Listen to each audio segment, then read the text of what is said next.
अस्सलाम वालेकुम दोस्तों। कुरान मस्जिद अल्लाह ताला का सच्चा कलाम, जिसमें करीब 6666 आयतें हैं और उसमें से 1000 आयतें तो सिर्फ साइंस से रिलेटेड है। उसमें से आज हम सिर्फ 3 आयत की ही बात करने वाले हैं, जिसे सुनकर आपको खुद को मुसलमान होने पर गर्व होगा। अल्लाह ताला सूरह अल अनबिया में फरमाते हैं, क्या काफिरों ने नहीं देखा जमीन और आसमान दोनों एक ही थे, तो हमने उनको जुदा जुदा कर दिया।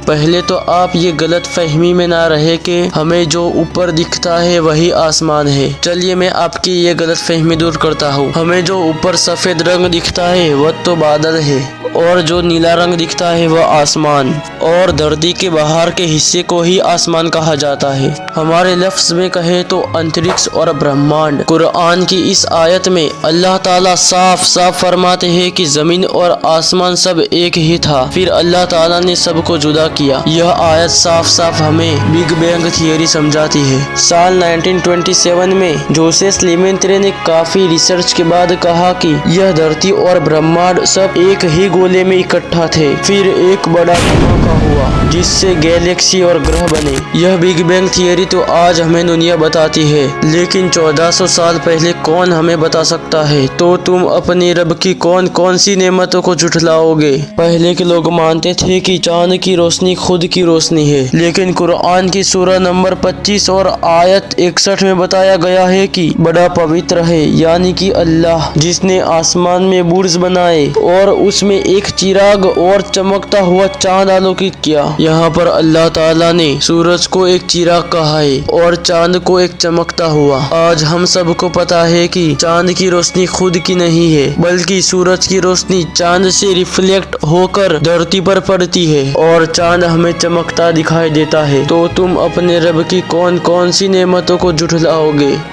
पहले ये माना जाता था कि हमारी धरती बिना गति के खड़ी हुई है और उसके इर्द गिर्द सूरज घुमा करता है, लेकिन कुरान की सूरह नंबर 21 और आयत नंबर 33 में कहा गया है कि और वह अल्लाह ही है जिसने रात और दिन की रचना की और सूरज और चांद को उत्पन्न किया, सब एक एक आकाश में तैर रहे हैं। इस आयत में अरबी शब्द यसबहुन का इस्तेमाल किया गया है। चलिए मैं आपको सीधे सीधे सूरज के लिए यसबहुन का इस्तेमाल समझाता हूँ। सूरज के लिए इसका मतलब ये होगा कि सूरज अंतरिक्ष में ना तो सिर्फ गति कर रहा है, बल्कि गति करने के साथ साथ अपनी धड़ी पर भी घूम रहा है। तो ये कुरान ने 1400 साल पहले ही कह दिया था। तो तुम अपने रब की कौन कौन सी नेमतों के झुठलाओगे?